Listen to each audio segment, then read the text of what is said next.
Thanks to Steve Reich and So Percussion for that. Amazing.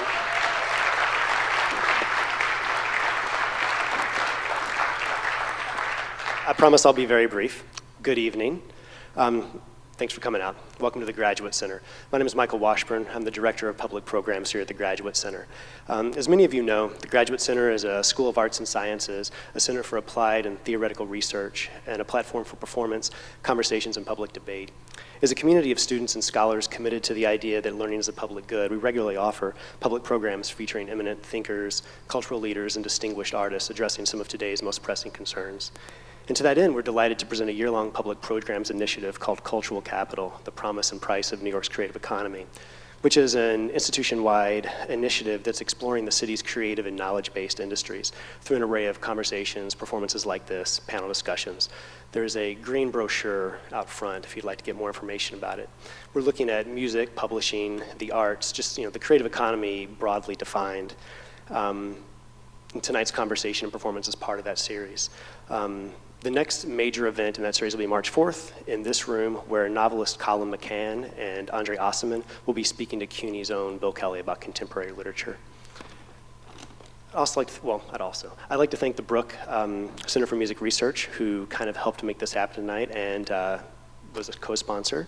And as I mentioned before, So Percussion, who just performed, I'd like to give very hearty thanks to them. New York Magazine is our media sponsor for the entire series, and we've been thrilled to have them on board. Justin Davidson, who is New York's classical music and architecture critic, is going to be speaking to Steve tonight. And I'm going to introduce him and then get out of your way. Justin, as I said, is the classical music and architecture critic for New York Magazine. He began his journalism career stringing for the AP in Rome, and he moved to the US to study music at Harvard and then earned a PhD at Columbia. He's a composer as well as a music critic. He became a staff writer in 1996 for Newsday, where he also wrote about architecture. And in 2002, while there, he won the Pulitzer Prize for music criticism. In 2007, he moved to New York Magazine, where he still is today. One more bit of housekeeping. At the end of Justin and Steve's conversation, there will be a Q&A. There are microphones at either side of the hall. Please line up at the microphones if you'd like to ask a question. Thank you very much. Justin Davidson. So before introducing Steve and bringing him out, I actually thought it would be great to spend a couple of minutes talking to one of the members of So Percussion, Jason Truding, about just what it's like to play this incredibly intricate, refined percussion music. So Jason, if you're back there. Jason Truding, So Percussion. So I think you want to pick up that mic.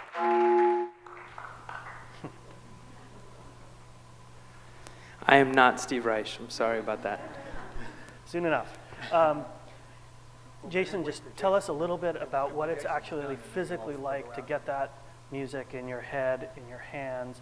On the one hand, it's so simple, clapping music, all you got to do is what we do all the time. From the time we're babies, it's something very primal about it. On the other hand, just being able to, the bare mechanics of it seem overwhelming to somebody who isn't a percussionist, just keeping track of where you are, remembering all of that. So if you could just tell us a little bit about what it's like to immerse yourself in that in order to be able to perform that from memory, by the way. Yeah, well, I think that's the great thing about that piece of music is that you all know how to make one of the sounds. It's just a matter of getting into the group of sounds, right? And for us, we've been playing that piece or that early music of Steve's for so long that it really is about trying to hear multiple things at the same time. And so I think when maybe the most simple way you stated your question is kind of like what you're thinking about, and oftentimes people say, are you thinking about your part? Are you thinking about the other group's part? Are you thinking about each individual note? Or are you thinking about the pulses? And it's kind of, with that music, it's a matter of thinking of it all. Because the way we think about it is that it's our job in that music to lay it out as transparently as possible for you guys to have the best time as possible. And now, after I've been doing it for, 18 years, it's enjoyable for me too. But I remember having the moment in college, actually, when I realized, I am having a boatload of fun on stage. And I think I'm not playing it as good as I could because I am up here having a boatload of fun. And I think that means that I'm giving you guys less options on how to hear this music. And so really, we've tried as a quartet to really, for a while, get to a kind of selfless place with it, where we're trying to hear every possible thing we can hear and not state anything too obviously for you guys so that you can hear anything you want to. And that's kind of been our goal with it. And now we've been doing it long enough that we get to have a ton of fun doing it as well. But it's been a long process of that. You know, whenever something is really simple, I feel like, you know, you have to just dive into it that much deeper in order to get to what it's all about. And this one is just like the most distilled version of that, right? So because of the simplicity of the sounds that you're making, and the same thing in a way is true of the Mallet Quartet, where, you know, there's just really two kinds of timbres and the way they interlock. Tell us a little bit about the differences between one performance and another, either when you're doing it or between yours and somebody else's. I mean, how is it the same kind of expressivity as a pianist would bring to the piano repertoire? Is there the same range of difference, or is it more a matter of locking into what's correct?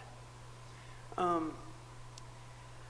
mean, I know you know this by stating the question, but by generalizing the piano repertoire that big, it's hard to answer the question in that way, because I don't think about music the music that I love, I don't often think about as expressive. That's not my in. But I also know that as a band, we've been doing more and more touring and teaching. And then I've learned that actually, wow, I really do think about line more than I think I do, because when you hear the music played devoid of that, it doesn't work. It becomes very surfacey. So I think with this piece over here, there's many more ways to answer that question. But the part I was playing, the vibraphone lines, I think we think about, especially towards the end, as melodic. And Steve, I'm sure will talk about this. You know, he deals in canon so often that it's your job to lay those lines out similarly between the two voices. So me and Eric's job is to play them similar so that you can hear them as two things and then therefore one thing. But it's also our job to figure out, I think, how to phrase them in a simple enough, straightforward enough way that, like I said, you guys can hear many things. But I think there is, when you hear different groups play it, I know that there's something that we bring to it that's different than a lot of other people, and that's not a qualitative thing. It's just like what we bring to it. I think that comes with groove. I think it comes with the amount that we kind of phrase each line, and the long notes and the short notes. It comes with timbre and volume a lot. Steve actually said he listened to the sound check and said, like, "Oh man, that was really loud. It sounded really good." You know, like I think we like to bring a lot of volume. And kind of state things in that way too. So I think it is different band to band. And this piece was written for 4 quartets, and we were the American quartet that got to be involved. But we've heard 2 of the other groups play it, the European group Amadinda and the Canadian group Nexus, who are been working with Steve forever, both of those groups. And they're each very distinct. So I think within the kind of maybe the homogeny, you know, there's a lot of subtlety that I think you can find from performance to performance. There's that intensity, the lock of the groove, and then the kind of flexibility of the detail. Totally. Yeah. All right. Well, thank you very much. It's great to Absolutely. sort of get into the. Thanks for having us, you guys. Thanks. See you later. So if there's one person who really doesn't need any introduction, especially in this context, it's Steve Reich. If I just kind of, obviously he has won, you know, the Pulitzer Prize and so many other awards that if I just started reciting them, that would be a Steve Reich piece. In all of those honors that he has accumulated over the course of a lifetime, I think the most, 2 of the most telling are that if Steve were the sort of person who woke up at 4 o'clock in the morning and just sort of wondered, I wonder if somewhere in the world someone is playing one of my pieces now, the answer would probably be yes. His music has gone global. It has penetrated the culture, the musical culture, the commercial culture even, the popular culture, in a way very, very few, if any, other composers can claim, and we'll talk a little bit about that in a moment.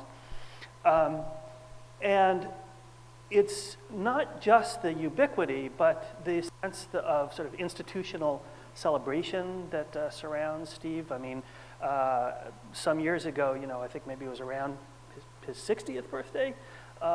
Every 5 years, there would be these kind of celebrations, big birthday celebrations, and they would be so extensive, they would just kind of roll right into the next one 5 years later.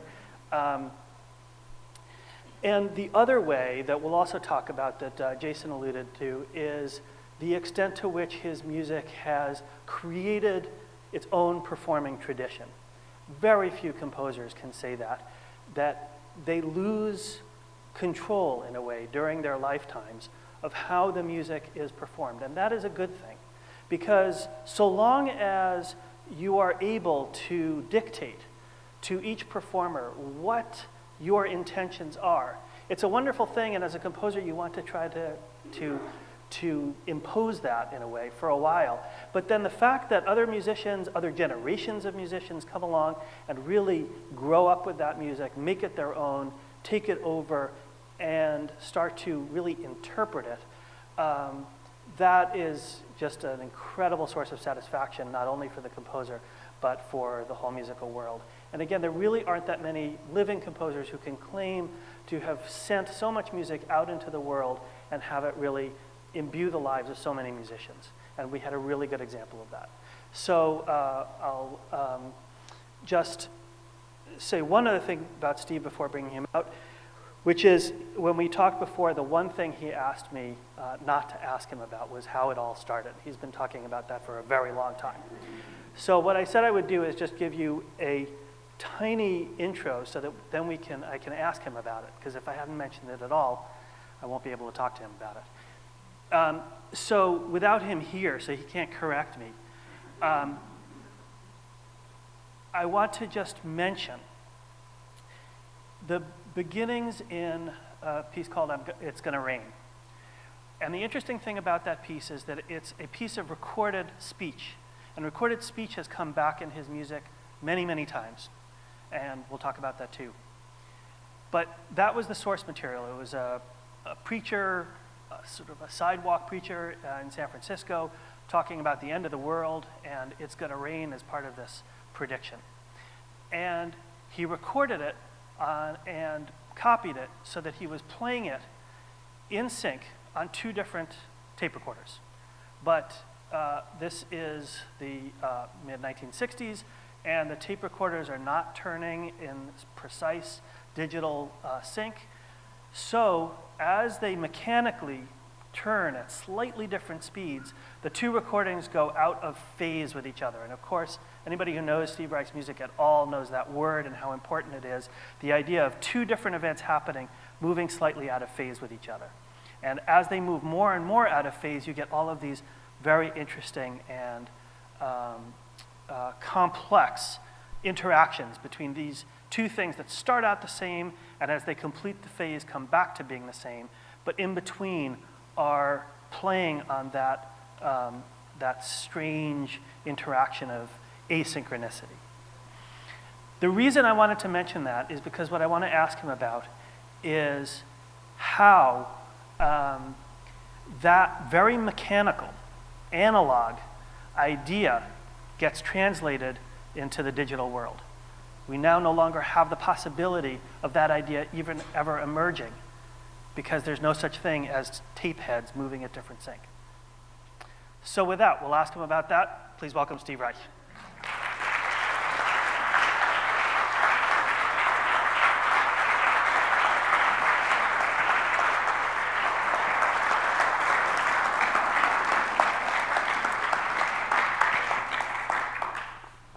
Did I get it right? I don't know, I wasn't listening. Okay, good. You had said that you didn't want to talk about how it all started, so I gave them a little intro with It's Gonna Rain. Okay. Oh, you played it? I didn't play anything, I just told them how it works. Okay. And what I wanted to ask you about is, It's Gonna Rain, and so much of your early tape work is based on this idea of machinery, literally. Well, tape runs on a tape recorder. Right, the actual tape machine and the properties that has. So I wanted to make sure we were talking sort of backwards in a way from the present. Tell me, when you're dealing with, in the digital world, in a way that idea of phase that came out of the asynchronicity of tape recorders that I just told them about isn't possible anymore. Or it's possible conceptually, but the idea comes from something mechanical. How has your thinking translated into a set of digital tools? once I finished the tape pieces, I never thought about them again, except that I wanted to do it with live music. And the challenge was to say, well, okay, you know, when you to row, row, row your boat down the theme, and on Merrily, the second voice comes in. But in this case, it was it's going to rain, and they're both in unison, these little short loops. And using the two tape recorders, he said one of them gradually, because the loop is dirty or the machine is dirty or who knows what, begins to go out of sync or out of phase and forms all these irrational relationships, and finally it's going to rain. I thought that was fascinating. I thought it was great, as he's probably explained, I guess. But what bothered me was that I loved it so much and I felt people couldn't do it. And if people couldn't do it, then it wasn't worth doing. It was just a gimmick. And I went around, it's great, but it's a gimmick. It's great, it's a gimmick. And finally I said in 1967, I'm the second tape recorder. And I made a recording of a pattern on the piano and sat down, closed my eyes because it's very easy to memorize, and started in unison with the tape and then tried to go as slowly as I could 1/16th note ahead of the tape. And I found, wow, I could do it. And doing it feels great because I'm listening. I'm totally lost in the sound. I know, it's easy to memorize the stuff. I know I'm not improvising. I know exactly what I have to do. But doing it just takes complete immersion and listening. Then the question was, well, could two people do it? And I had a friend, Arthur Murphy, who's no longer with us, who was a friend of mine from Juilliard, great musician. And we had a little concert in New Jersey that a sculptor friend had arranged for us. And we went out the night before, and this was like, you know, all right. And there were two pianos, and he sat down, and Arthur stayed put. That's the hard part. And being a fast-talking New Yorker, I was the moving part. And I found, and look, Ma, no tape. So that was that was like the floodgate opening up. And that led from, that was 67, and then violin phase 67, and then on up through drumming in 1971. After which I said, okay, basta, you know, there must be other ways of achieving close canon, what used to be called stretto in Baroque music. And indeed, I found other ways of doing it. And I never looked back. So the question you're asking me is something I never thought about in my life. I didn't give a damn about the tape recorders. I had a musical idea that they suggested. I got a musical idea that an idea came from the machines, which I then felt was worthless until it could be transferred to human beings. And once it was transferred to human beings, I never looked back. The only electronics I used from 1967 until 1988 were microphones. But then later you came back to the idea of live musicians interacting with pre-recorded. Yes, yes. 1981, the year I wrote to Halim, I got a call from Ransom Wilson, the flute player and conductor. Some of you may know him. And he said, would you write me a flute concerto? And I said, gee, thank you for asking, but no. I don't feel close to the concerto form at all. Soloist against orchestra. I don't write for the orchestra. I have written for the orchestra, but it's not the strongest stuff I've ever done. And then I hung up the phone and I thought to myself, here's a world-class soloist. And he's asked me to write a piece for him, and can't I come up with something? So I thought back to violin phase. Violin phase works with a repeating pattern in the violin that's pre-recorded, and then a soloist will start playing against it and move out of phase with the tape.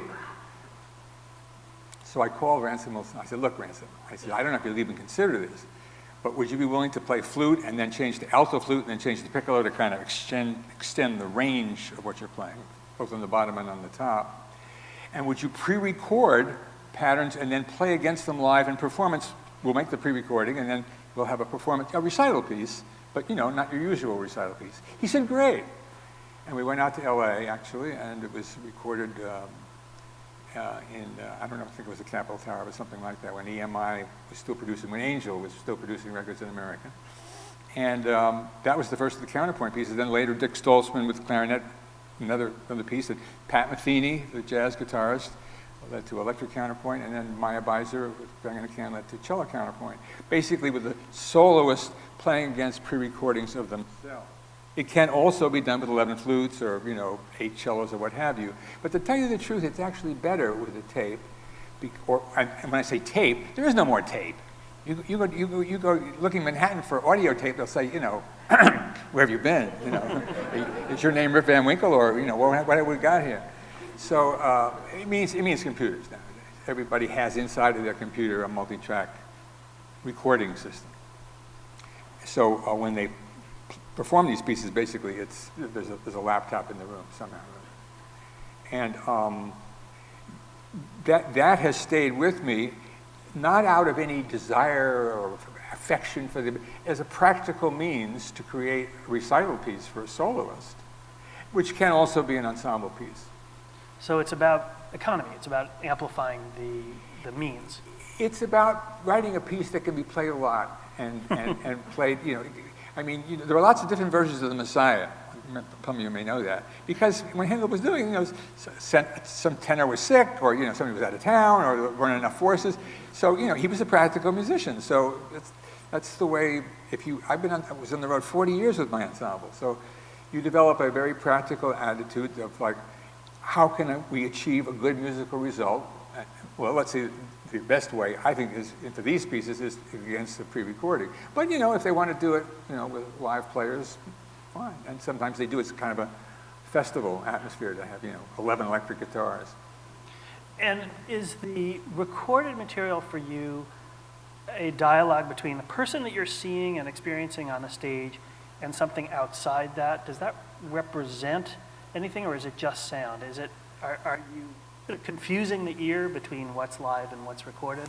Or do you like there to be a sort of conceptual separation between what you're experiencing live and what's there pre-recorded? When these pieces are done live, of course, I'm not around 99, these pieces are done a lot because they're, you know, they're small pieces, they're easy to do. So the counterpoint pieces are done.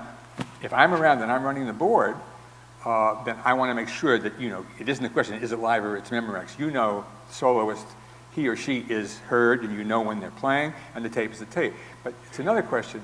You can, let's say you're a clarinetist and you want to play New York counterpoint, which is played a lot.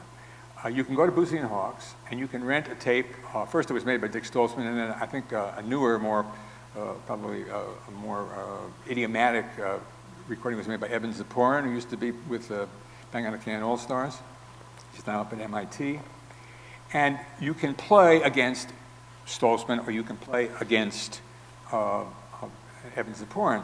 But more and more instrumentalists around the world either have or have a friend who has a laptop with a multi-track recorder, and they go in, you know, after the traffic has died down and it's quiet, and they lay down a couple of tracks, because it's an exhausting process to lay all these pre-recorded tracks down. And they make their own tape, so they're playing against themselves. So that is a question. Conceptually, I don't really care. I just want a good result. If they feel they want to do it, good, because that gives the best result, because you know how you play, and you can react to that with a certain nuance and a certain maybe involvement that's greater than when you're playing with somebody else. But I've seen a lot of people do different trains with the Kronos tape, and hey, sounds pretty good. But sometimes you have used pre-recorded elements, usually speech, as a kind of evocative, where you sense that graininess of not the physical tape the way you would in something recorded in the 60s, but that kind of graininess of history. What are you talking about, different immediacy. trains? Well, different trains, sure. It's Gonna Rain has that, you know, you started that whole period with pre-recorded speech. That came back in a completely different guise, Right. with different trains. And then you used other kinds of samples, like in City Light. Tell us about the experience of pulling sounds in from outside and selecting the things, also in the cave when you were using video. Well, those are very, very different situations. Yeah. When I was a student at, I guess it begins when I was out on the West Coast at Mills College studying with Luciano Berio in 1962 and 63. When I encountered him, he was working on a piece called Omaggio a Joyce. And what that was his then wife and the great avant-garde singer of the time, Kathy Barbarian, reading from James Joyce's Finnegan's Wake, which is hard to understand as it is. And Barrio would take this and then cut, this was the days of tape, and cut it up into phonemes and put it together into a piece. And I mean, I found it interesting. I mean, I like the sound of it. And one day he said to the class that I was in, he said, okay, listen now, I'm going to play you two pieces of Karlheinz Stockhausen. One piece is electronic studies, and the other piece is Gesang der Jünglinge, and we'll discuss it. So the first piece was all sine wave, entirely electronically generated music. The other one was a piece that had electronics in it, but had Gesang, the voice of a young man. And my ear said, Gesang der Jünglinge. And I realized that if I was going to get involved with electronic music, I wasn't interested in electronics at all. I was interested in using electronics to present the spoken voice as music. Because when we speak, we sometimes sing. And in England, somebody played me one, Daddy, I want an ice cream. And it just happens, you know, and then it's gone. But if you record it, then it doesn't have to be gone. So in a sense, there's first you start asking me about the tape pieces. After the tape pieces were done, which was 66, 67 I didn't come out. That was the end of it. And because I felt, you know, I felt like a, you know, the scientist released in a laboratory and working with live musicians and making live music. And it remained that way until 1988. And in 1988, or actually 87, I became aware of the sampling keyboard. How many people know what a sampling keyboard is? Okay, sampling keyboard is you go to the music store, it looks like a keyboard, you plug it in the wall, you play middle C, nothing happens. Why? Because it's basically a recorder, and you have to record something into it, say which key will play it back, and then it will play back, you know, your speech, Beethoven's Fifth, your dog barking, your telephone, whatever you want. And I said, that's for me. I was not interested in synthesizers. I didn't want something that sounded like a violin. I wanted a violin. But to have something that would produce human speech on the and of 3 of the 5th measure, hey, now we're talking. So, at the same time, Betty Freeman, who's no longer with us, is an American music patron from Los Angeles, said, would I like to write a piece for the Kronos Quartet, which was then getting to be very well known. And I said, I'd love to. And the video artist, Beryl Carrot, who's also my wife, said, why don't you use the sampling keyboard for the piece for Kronos? You'll love it and they'll love it. I said, you know, you're right. And so the first idea I had was, oh, I used the voice of Bela Bartok. What else? It turns out Bela Bartok, in 1945, just before he died, recorded for WNYC, and I was able to locate the recordings, so his son ran the label. And then I began thinking, wait a minute, I'm writing for string quartet. Do I want Bela Bartok sitting on my shoulder? Well, I'm trying to write a string quartet. I mean, it's hard enough as it is. No way. Okay. Then I thought, I'll use the voice of Ludwig Wittgenstein. I studied him at Cornell while I was playing drums on the weekend and studying Stravinsky, and Ludwig Wittgenstein was a recluse. He died in 1951 when there were only wire recorders. He would have run from any microphone shoved in his face. So there were no recordings of Ludwig. So I thought, you know, what? And God knows, these trips. When I was a kid, my parents were divorced. My father was a lawyer, my mother was a singer and a lyricist. My father was, we were in New York, my father stayed in New York, my mother went back to Los Angeles where she was from. And the courts decided that I would have divided custody, which means 6 months with your father in New York, 6 months with your mother in California. And there was this woman, my nanny, my nurse, whatever you want to call her, Virginia, who was really like my mother. And she accompanied me on these trips. And so I did precisely that, 6 months in New York City with my father. Now, when you went, in those days, people didn't fly. I mean, we're talking 1937, 1938, 39. You took the train. And you go actually one day to Chicago, change trains, 3 days to Los Angeles. Now, if you're 2 years old, 3 years old, you're living on the train, you're sleeping on the train, you're eating on the train, you're looking out the windows and seeing cowboy country. I mean, it makes a big impression. A little sad, but very impressive. So these train trips popped in my head. And I decided I'm going to speak to Virginia, who was then in her late 70s, living out in Queens, and who I was in touch with regularly. And I brought out a little Sony Walkman Pro, and which was the Ne Plus Ultra in those days. This is 1988. no, 1987. I said, I'm going to record your voice and use it in a piece of music. And she said, that's fine, you know. And she had no idea what I was talking about. And I said, let's talk about the old days. So we talked about the train trips. Then I located Mr. Lawrence Davis, who was a black Pullman porter, who rode the same trains that I did. I don't know if we were on the same train, but you know, he took those routes. He was in his 80s. He lived in Washington, D.C. His wife had passed away. His kids had moved away. The Smithsonian had tapped him to be an oral history of the period, and he had a phenomenal speaking voice. So he was there, and then while I was doing this, I was thinking to myself, what years was I taking these trips? 1937, 1938. What was going on in the world in those years? Give me a one-word answer. How about Hitler? Can we go with Hitler? And Hitler was very busy trying to take over the world and getting his hands on any little Jewish boy or girl he could get, and first sending them south of Munich and then eventually off to eastern Poland, where they went up the chimney and they weren't sitting here talking to Justin Davidson this evening, and to you. So I thought to myself, if anybody came up to me and said, Steve, would you write a piece about the Holocaust? I'd say, are you crazy? How about if I drink the Pacific Ocean just to get started? And but then I thought, well, what am I doing with Virginia? I am basically recording her talking about her life. What am I doing with Mr. Davis? He's talking about, what if I could find recordings of Holocaust survivors now living in America talking about their lives?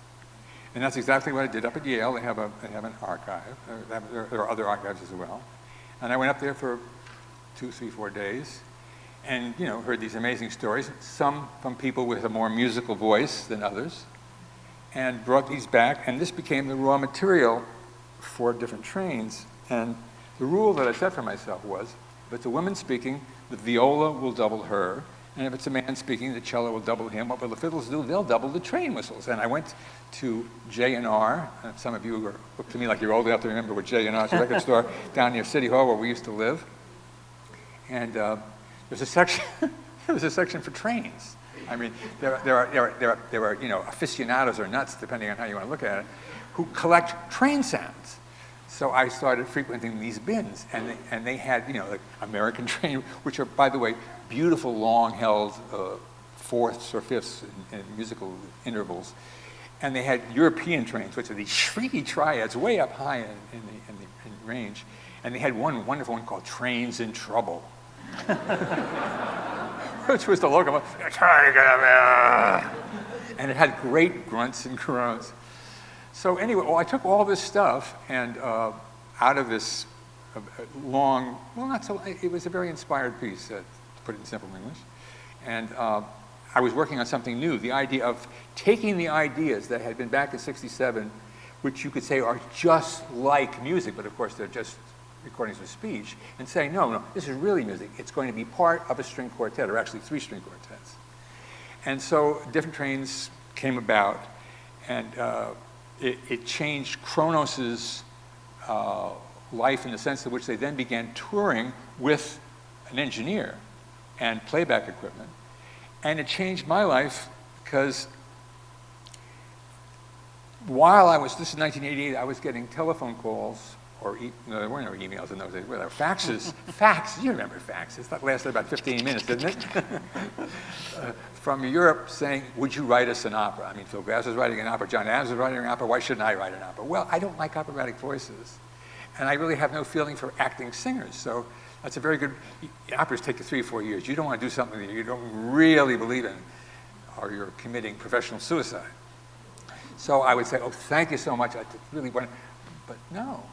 And then I would hang up the phone, same thing as with Ransom and nothing. I thought, wait a minute, here's this incredible offer, and all I've got to say is no. So I thought, and I'm working on different trains, and the light bulb went on. I thought, wait a minute, I'm working with audio tape, and you're just hearing what people say. What if it was videotape, and you could see the people speaking, hear their speech melody, and on stage right next to, well, I was living with a video artist, it turned out 5 screens, beautiful array, there were live musicians, not just strings, woodwinds, percussion, keyboard, strings, the works. And out of this, I would call it back and say, well, it's not an opera the way you're thinking of it, but here's the idea. And everybody a lot of people in Europe were very taken, and BAM and the festival down in South Carolina, Spoleto, were taken with it. And So the people got used to hearing no, and then they just wait by the phone for the end. No, they went on about their business, but in any event, it opened the door for me to do.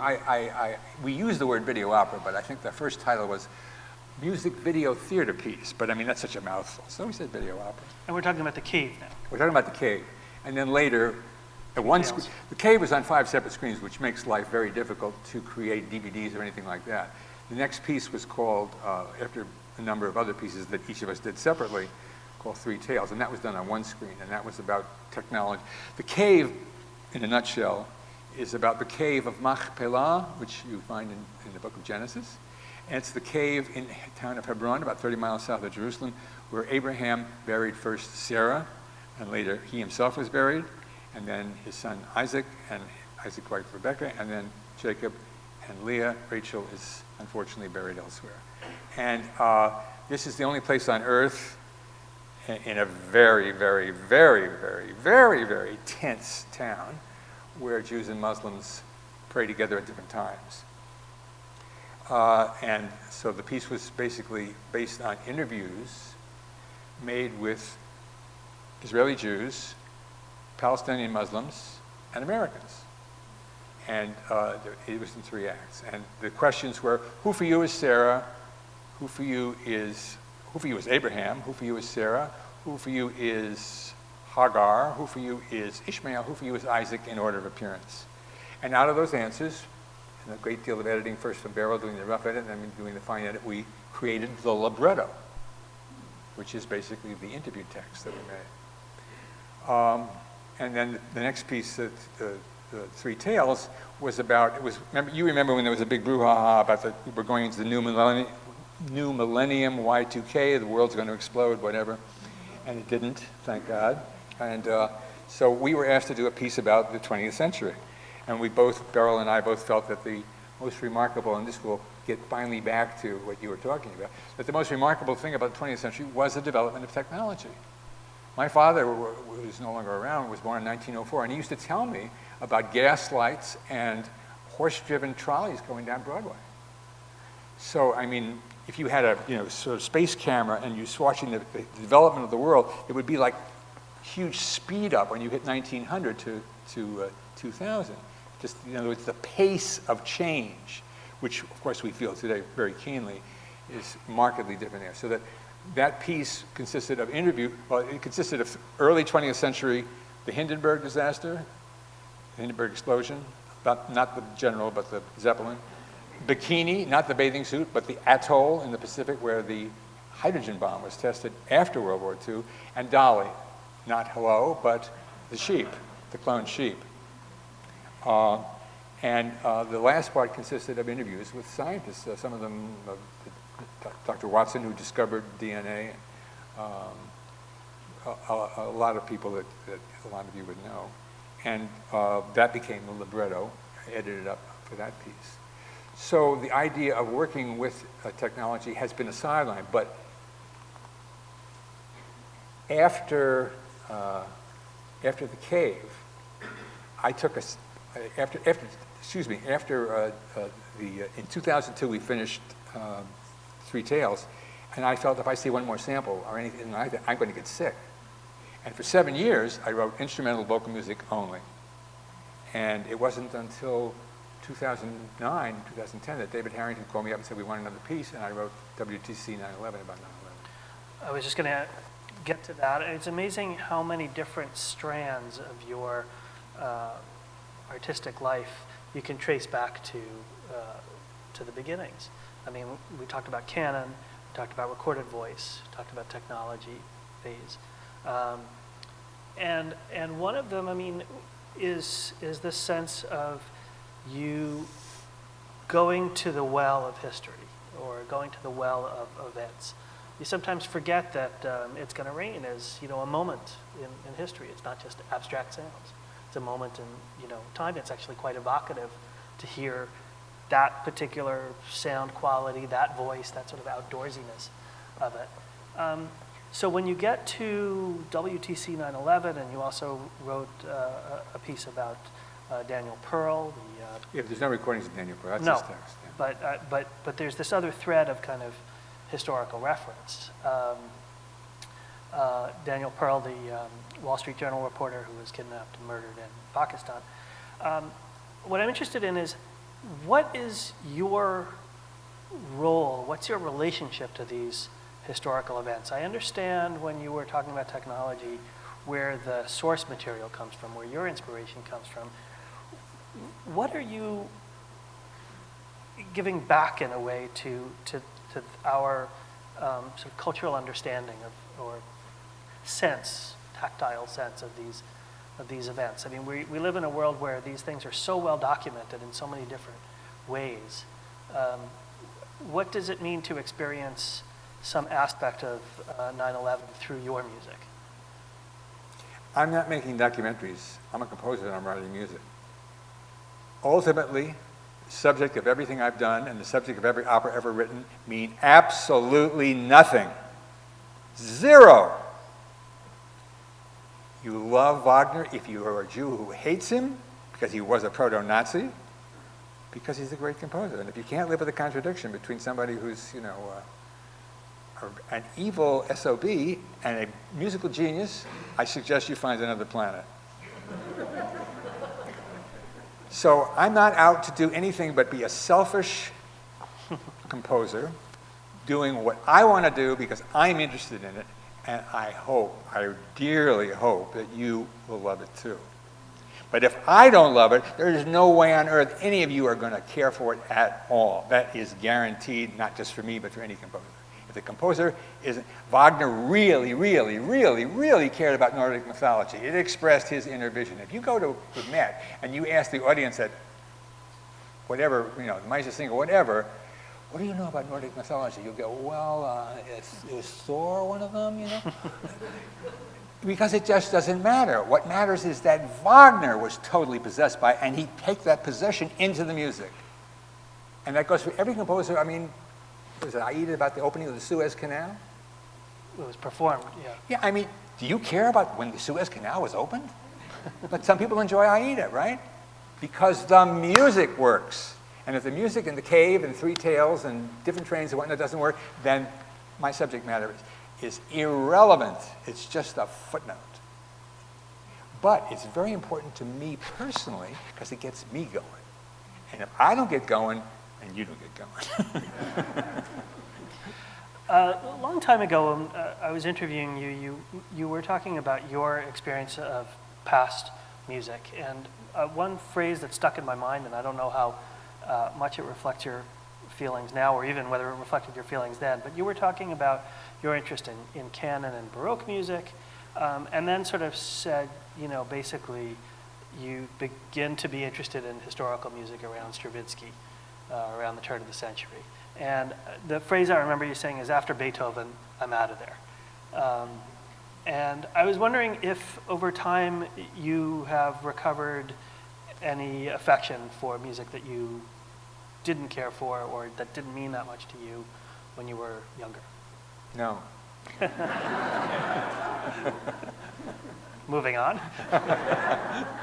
No, I mean, it's my loss. I mean, I'm not pretending that Brahms wasn't a genius, and, invertible counterpoint at the 12th is unbelievable, and, it's just, I don't want to hear it. In other words, there can be great music which you acknowledge. You're a fool if you don't acknowledge it. But you don't have to spend your time listening to it if it's not going to... Composers are very selfish. They want to learn from what they don't just, sort of listen. They want to listen to things they love because maybe the things they love they can learn something from. I've only learned from music that I loved. And you didn't mention Periton back in the 12th century in the School of Organim at Paris. I learned an enormous amount from Periton and Leonai, mostly from Periton. And that's, 800 years ago? But what you say is true. I basically, German romantic music, after Beethoven, the next German composer that I really have an interest in is Kurt Weill. That's, that's not the way it's supposed to be. That's just autobiographical. So I have really one more question I want to ask Steve before we turn to you There are microphones on both sides, but you actually have to get up and move to them. They're not going to come to you. So I encourage you, while we're talking over the next couple minutes, to make your way, if you have questions for Steve Reich, to the microphones that you see. I think they're there. So that we can see you and you can ask your questions. And while the audience hopefully is doing that, I invite you, as I said, to get up and dance.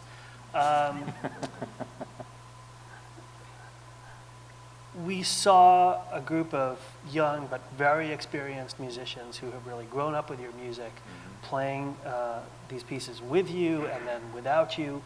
At the beginning of your, in the early days of your career, after you were moving away from tape and into the live music you were describing, really you had to tour, because if you weren't playing your music, nobody else really was going to, not so much because of the lack of enthusiasm, but because they couldn't do it.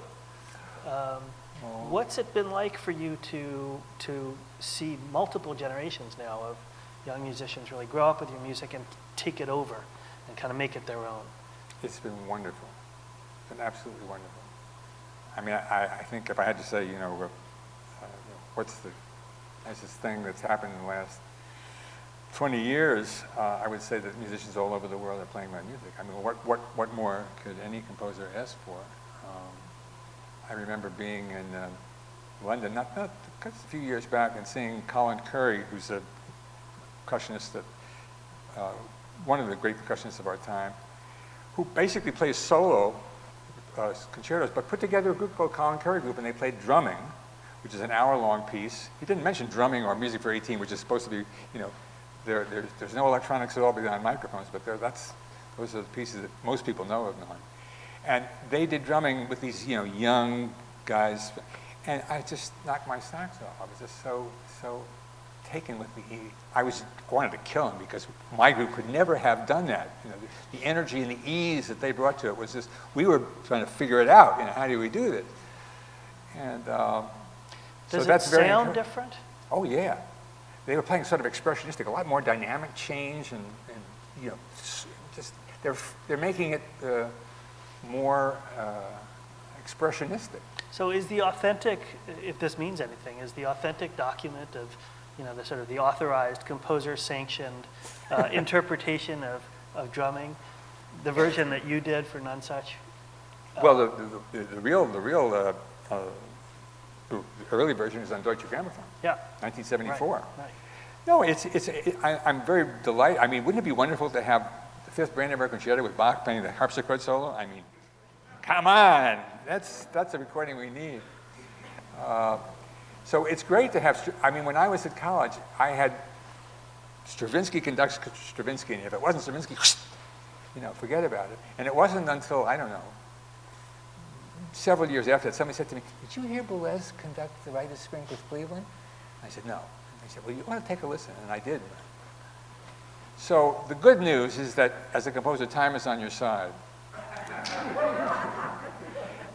Because at the beginning, the reason that you were quite right, but you didn't fill in all the not so pleasant detail.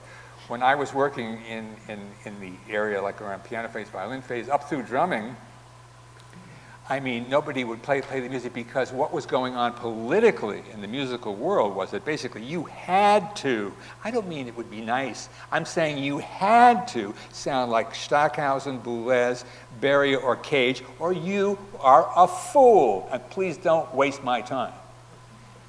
And it was that tough. And if it was, I think some of the pieces, I don't know how many of you were involved in, anybody here remember that firsthand? Yeah, thank you very much. Am I exaggerating? Thank you. I planted him here before. I mean, when drumming was played in Germany, one of the big reviews was music am Fließband, music on the production line. They couldn't see it in terms of non-Western music. They could see it in terms of production. It's like, Charlie Chaplin's at modern times with everything, the eating machine and all that. So I just, I said, they didn't get it, but now they do. So that's the way it is. So okay, we have a live one. Go ahead. You call some of your music process music. I'm sorry? You call some of your music process music. Oh, I'm sorry, I didn't get you. You Call some of your music music. process music. Process. What kind of processes do you use? None at all right now. But that term, I didn't really use that term, but other people did. I had an essay called Music as a Gradual Process. The phasing process is basically taking these two loops or taking a melodic pattern and saying, okay, this is a really good pattern. I'm going to start in unison and I'm going to go through all, it's a 12-note pattern, all different 12 phase positions, 12 different canonic positions, and I'm going to come back to unison. And I make that decision before I actually do it. But if it didn't sound good, I trash the process. Because this is the real decider. And if it isn't, forget it. But there were processes. That was one of them. Another one was start with just this, and then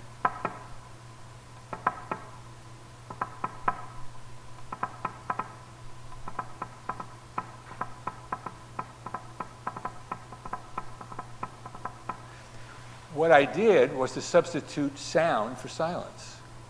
Blank measure, one note, two, until finally the pattern is built up. That's another process, which I, again, just sort of intuitively discovered. As the years, these are things that I ran into probably in the 60s. And they're in the background, and I still will use them freely or not. And, but when I wrote that essay, Music as a Gradual Process, it came across like a manifesto. I hate manifestos because manifestos are saying not what I did, but what I will do, and it didn't mean that at all. Because in music, if you study, are you a music student? Yeah. Okay. Have you been studying four-part harmony and species counterpoint? Yeah. Oh, yeah. Right. Okay. Well, you know, the rules of four-part harmony are basically abstracted from the chorales of Bach? Exactly. And did Bach have those rules in front of him when he wrote them? No. But he had these. Yeah. And these were better than mine and yours put together. So they were so good that people abstracted from them and said, well, you notice he generally doesn't move with the fifths moving in parallel motion, and he doesn't move with octaves and so on and so forth. All the rules that we have for governing that kind of writing come from the superb musicians' ears. And it's very good to learn them because they're very sound. They're based on to me, the greatest composer who ever lived. And a species counterpoint, again, is one of those things that's just, it evolved that way, and we're recapitulating a historical development, how people thought. We may not write something exact. I remember in 1974, I was writing a piece called Music for Mallet Instruments, Voices, and Organ. And I started writing, for the first time since I was a student, some four-part harmony. And I thought, my gosh, it's 7, 8, 9, 10 years later after I got out of Juilliard, and I'm writing four-part harmony. It wasn't at all, I was breaking all the rules, but I knew what they were, and I was breaking them because it sounded better that way. Like Debussy, the Sunken Cathedral, it's all parallel fifths. So, thank you for the question. So what is your process like now, or process with a small p? How do you start a piece? That's the worst thing in the world. It's worse than going to the dentist. That's a good way to start a piece. No, it's a horrible reality. I think the most important thing for me, is to know what are my instruments. What is the rough idea of the duration, and that is already you can begin to breathe a sigh of relief. Now I'm talking about the answer to your question is, what am I writing? Am I writing an instrumental piece, in which case the instrumentation is absolutely number one. If I'm writing a vocal piece, what is the text? For me, is absolutely number one. Now some people in the pop field write the music and then they write the words, which I consider miraculous, but I mean, I know it's done. I heard Paul McCartney on television, very brilliantly kind of talking about this thing and the other thing, and he said, one morning he woke up and he said, scrambled eggs with a beautiful pair of legs, and he called up John Lennon and he said, who wrote that? And John Lennon said, I don't know, it must have been you. Well, it came yesterday, beautiful scrambled eggs, what a beautiful pair. I mean, he just could throw anything into a musical slot that he dreamed, and that's a great gift. But it ain't me, babe. So if it's a vocal piece, the text comes first. If it's a piece that uses pre-recorded material, the pre-recorded material comes first. So, and those tend to be the inspiration. The text, the recordings, the instrumentation, and then, right, for instrumental pieces, the harmonic, the general layout of the harmonic movement of the piece. And those are the things that I do first, and or generally I do them first. And then gradually it gets to be fun instead of going to the dentist. Do we have any other questions? You can, if you just speak up, I think I can probably hear you. Sure, right. Fair enough. Have you ever worked with four-dimensional geometry? Four-dimensional who? I think the answer is no. Four-dimensional geographers? Geometry. No, I did pretty good in plain geometry. I did lousy in intermediate algebra. I did better in advanced algebra. I don't know why. And then I dropped math altogether. I think I did trigonometry too. No, but you have a reason behind that?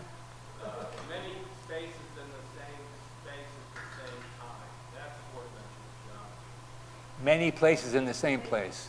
Space, yeah. Were you thinking about the phase pieces? I was describing the phase pieces?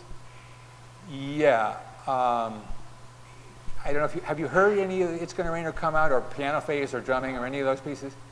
Well, then you know you have basically a kind of warp and weft.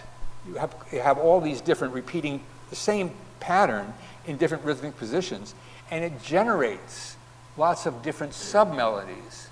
And in drumming, what the singers do, there are singers in drumming, and they sing, which is actually imitating something that results from the interlocking of three marimbas. It's actually there, but there are a lot of things there. So in rehearsals for this piece, we spent a lot of time, Jay Clayton, Joan LaBarbera, Judy Sherman, who was a singer at the time, deciding which ones were the most musical and in what order they would go. It's like looking at a oriental carpet and saying, you see that, line there within the pattern, isn't that striking? It's like giving a chalk talk. But I don't know anything about four-dimensional geometry.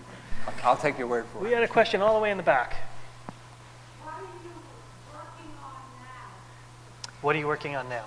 Well, I just finished a piece for Colin Curry for 2 vibes and 2 pianos. It's about 20 minutes long, 15 minutes long. And I've just begun a piece which has no title, where I thought I would go back and try to take harmony from an earlier piece of mine and then start from there, because I was, in the previous piece that I just done, I was doing things, changing key very fast, which I don't tend to do, and it's sort of a gnarly piece. And I felt, basta. I just want a kind of clear playing field. So I went back to Music for 18 Musicians, which some of you may know, and I'm stealing some of the harmonies there and having a very good time. So far, so good. I'll have a title for you in a while.